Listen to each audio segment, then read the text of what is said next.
morning. A few days ago, we had a historic visit by President Trump that will be etched in the annals of our nation's history. We're fortunate today to have a visit by Vice President JD Vance. And I want to tell you a few things about that. First, in the last year, we've had an unmatched alliance and a partnership with the United States. That is changing the Middle East, and it's also changing the world. It creates opportunities not only for security, but for the expansion of peace, which we're working on very, very diligently. And it's just unmatched. I've been here a few years. I've been through several administrations. I welcome the partnership and the assistance we've had. But there's never been anything like that.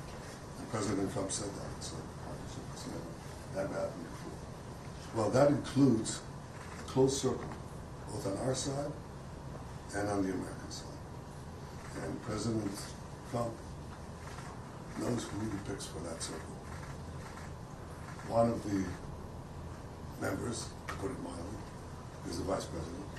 We've had the opportunity to make decisions jointly in a very tight-knit and trusted partnership. And I was impressed. I was impressed with your clarity, with your incisiveness, with your solidarity for our common cause, and just a genuine friendship that I saw both in our conference meetings and also in our private meetings. And it's in that spirit that I very much welcome you to Jerusalem in these days of destiny. We're changing the face of the Middle East. And I have to say, I was going to say, bring your family next year in Jerusalem, but welcome this year in Jerusalem, our great friend, JD Vance. Thank you.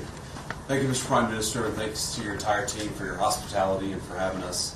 As the Prime Minister said, these are days of destiny, and we're very excited to sit down and work together on the Gaza peace plan. We have a very, very tough task ahead of us, which is to disarm Hamas, but rebuild Gaza to make life better for the people in Gaza, but also to ensure that Hamas is no longer a threat to our friends in Israel. That's not easy. I think the Prime Minister knows that as well as anybody, but it's something that we're committed to in the Trump administration. And I think that we've, even in the past 24 hours, had a lot of good conversations with our friends in the Israeli government, but also, frankly, with our friends in the Arab world who are stepping up and volunteering to play a very positive role in this. So we're going to keep working at it.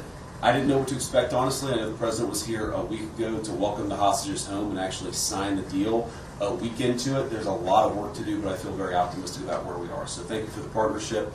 Thanks for your willingness to continue to work on this, and I think we're going to do great things here. It's not going to be easy. I know that there are some folks in the media who I think are rooting against this proposal, but I think that we have an opportunity to do something really historic. So we're going to keep working at it with all of our friends in the Israeli government. So thank you so much for having us. Yeah. Mr. Prime Minister, Mr. Vice President, you mentioned the media.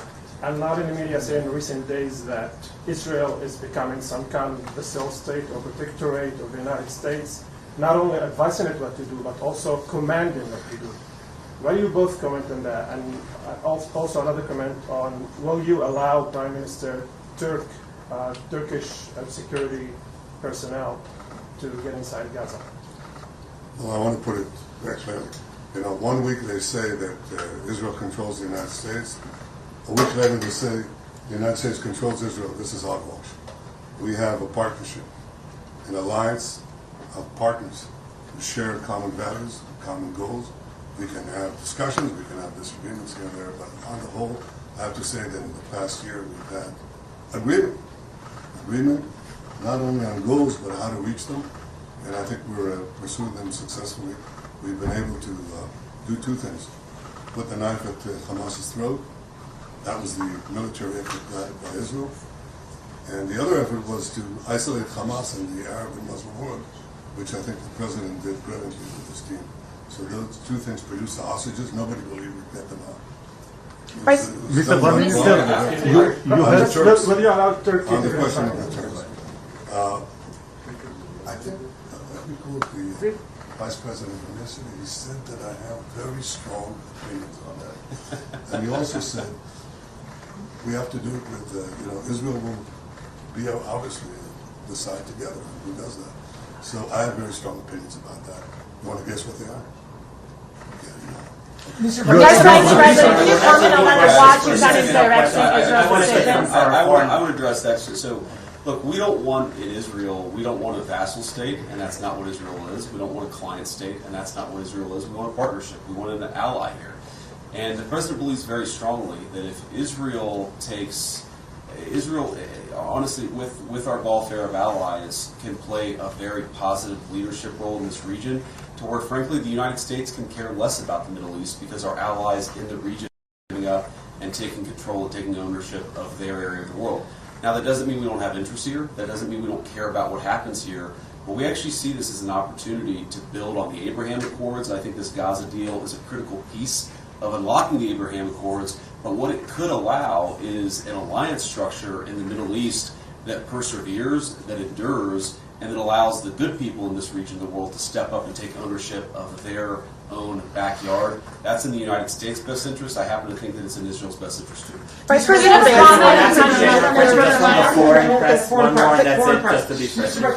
Vice President Vance, you say that the ceasefire isn't on the verge of collapse, but why is it that the president sent Jared Kushner, Steve Witkoff, now yourself, and then Secretary of State Marco Rubio to Israel this week, if that's not the case? And if I could, you said that there were joint agreements between the two of you today. Could you please explain what those were? Well, to answer your question, look, this thing takes monitoring, and it's going to take a lot of work. I was in the CMCC, which we opened up yesterday. A lot of our Israeli friends working together with a lot of Americans to actually mediate this entire ceasefire process, to get some of the critical infrastructure off the ground, from the international security force to some of the reconstruction of Gaza. It's not easy. I never said it was easy, but what I am is optimistic that the ceasefire is going to hold and that we can actually build a better future in the entire Middle East. But that requires some work. So it's not about monitoring in the sense of, you monitor a toddler. It's about monitoring in the sense that there's a lot of work, a lot of good people who are doing that work, and it's important for the principals in the administration to keep on ensuring that our people are doing what we need them to do. Mr. Vice President, how do you Do you have a comment on the foreign countries not willing to send troops to Gaza, afraid of Hamas? Please let the Prime Minister answer the question. The first thing I got to say is, I would just to the previous person, that when it comes to Israel's security, we do what we have to do. Right? That's always the case. That's not a question. But America has an interest in a strong Israel, as you just heard from the Vice President. And Israel has an interest in a strong America.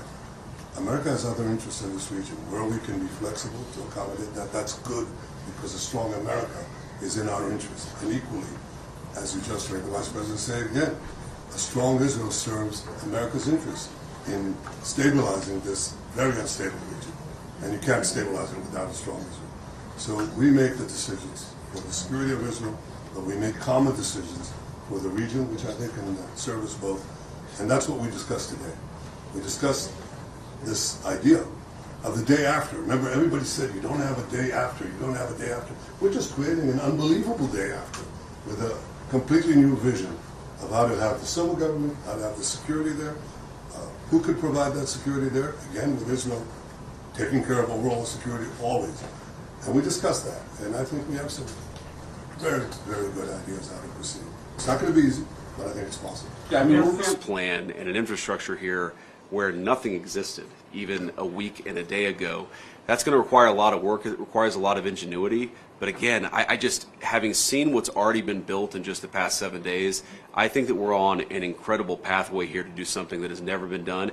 And I think it, you've heard Steve Witkoff say this, you've heard the President, I believe, say this, that if we do this the right way, it could create a model, I think, that could lead to other peace agreements all over the world, because it shows what's possible when you're willing to think outside the box and actually put some elbow grease to get it done. Okay, thank you very much. Thank you. We're done. Thank you very much. Thank you. Thank you very much. Thank you, guys. Thank you. Thank you very much. How do you ensure that? Thank you. Thank you very much.